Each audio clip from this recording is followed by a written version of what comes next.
How do the two American ideals Lincoln mentions in the first paragraph arise and develop in the following two paragraphs of the Gettysburg Address?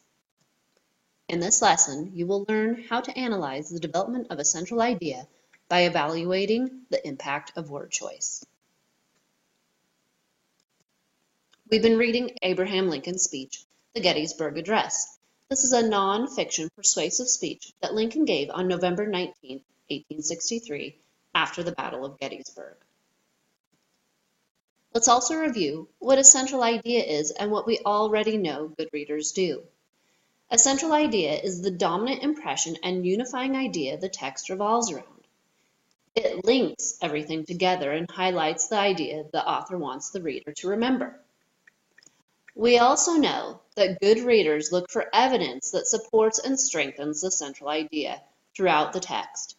An author intentionally includes specific details intended to leave an impression on the reader and strengthen the central idea. To accomplish our task, we are going to use the following three steps. Reread the text. Ask, what is the central idea? Think, what words refer to the central idea? Ask, how do these words strengthen the central idea? How do the two American ideals Lincoln mentioned in the first paragraph arise and develop in the following two paragraphs of the Gettysburg Address? I know that I'm going to need to use the entire text to answer this question, because the question lets me know that I'm using the first paragraph as well as the following paragraphs. I reread the text. Now I need to ask myself, what is the central idea? I am looking for an idea that stands out in Lincoln's speech and ties everything together. What does Lincoln really want me to remember? In order to determine the central idea, I need to think about what each paragraph is saying. In the first paragraph, it talked about the people who created a new nation, the United States, based on the ideals of liberty and equality. In the second paragraph, it spoke of dedicating a battlefield to people who died fighting a civil war to protect those ideals.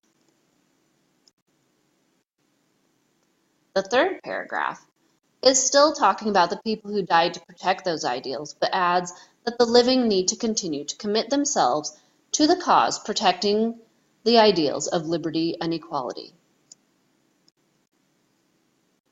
Now that I have figured out the gist of each paragraph, I need to determine what idea ties them all together. In each paragraph, I notice it refers to the American ideals of liberty and equality. I also notice it spoke of creating the nation based on them, as well as protecting those ideals in the second and third paragraphs. I can combine this into one sentence to explain Lincoln's central idea. The United States is a nation created on the ideals of liberty and equality, and those ideals need to be protected. Now I'm going to go through each paragraph and think about what words refer to the central idea. Then I will highlight those words so they stand out. I know the two parts of the central idea are the ideals and a commitment to protecting them. I'm going to reread each paragraph looking for words that either signify the American ideals and their creation, or words signifying a commitment to protecting them. In the first paragraph, I notice liberty and created equal. Lincoln also uses dedicated, which is talking about a commitment. I am highlighting these words that are related to ideals and a commitment to them. In the second paragraph, Lincoln uses the statement, so conceived and so dedicated. In the first paragraph, Lincoln used conceived to speak of liberty and dedicated to speak of equality, so I know his statement is connected to those ideals. I am also highlighting gave their lives that that nation might live, because this is a fancy way of saying that people died to protect the nation's ideals.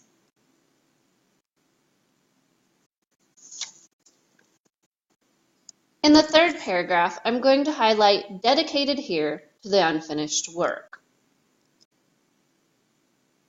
because it's talking about the commitment to protecting the ideals. I'm also highlighting us the living, because it is tied to the statement saying the living need to be dedicated to protecting the ideals. This statement we take increased devotion to that cause, is also talking about protecting the ideals. In other words, it is saying we are dedicated to protecting the American ideals. I have identified the central idea and highlighted the words that refer to the central idea. Now I need to ask, how do these words strengthen the central idea? In the first paragraph, Lincoln strengthens the central idea using the powerful and poetic statements conceived in liberty and dedicated to the proposition that all men are created equal, to inform the audience that the nation was founded on liberty and equality. In paragraph 2, Lincoln is saying, the war is testing the U.S.'s ideals of liberty and equality. Lincoln also says that people died to protect those ideals. His word choice strengthens the central idea because Lincoln's use of statements so conceived and so dedicated, along with his reference to that nation, links the audience back to the ideals mentioned in paragraph 1, while making it clear he feels it is so important to protect these ideals it is worth going to war. Lincoln continues to reinforce the idea that it is important to protect the American ideals mentioned in the first 2 paragraphs. However, in this paragraph, Lincoln mentions it is important for the living to continue to fight for the American ideals. These words strengthen the central idea because they continue to reinforce the idea of protecting the ideals of liberty and equality, with the addition of assigned responsibility to the living to complete the unfinished work, fighting to protect the American ideals. I've done some good thinking about this part of the text. Now I need to go back and answer the original question. Oh yeah, how do the 2 American ideals Lincoln mentioned in the first paragraph arise and develop in the following 2 paragraphs of the Gettysburg Address? Okay, well, to help me answer this, I have my highlighted words in my notes. When I put them together, I come up with this answer. Lincoln powerfully and poetically informs his audience that the nation was founded on the ideals of liberty and equality with his introductory statements conceived in liberty and dedicated to the proposition that all men are created equal. He continues to weave these ideals throughout his speech. The second paragraph alludes to the ideals using the phrase so conceived and so dedicated. While Lincoln voices his concerns in maintaining these ideals, he implies that protecting the American ideals is a cause worth dying for, as he speaks of soldiers sacrificing their lives so that that nation might live. In the third paragraph, Lincoln continues to weave in the American ideals, discussing the need to carry on protecting them. He mentions the unfinished work left for the living, indicating that the audience and he are now responsible for fighting to protect these ideals. The 3 steps we used today were: reread the text, ask, what is the central idea? Think, what words refer to the central idea? And ask, how do these words strengthen the central idea? In this lesson, you have learned how to analyze the development of a central idea by evaluating the impact of word choice.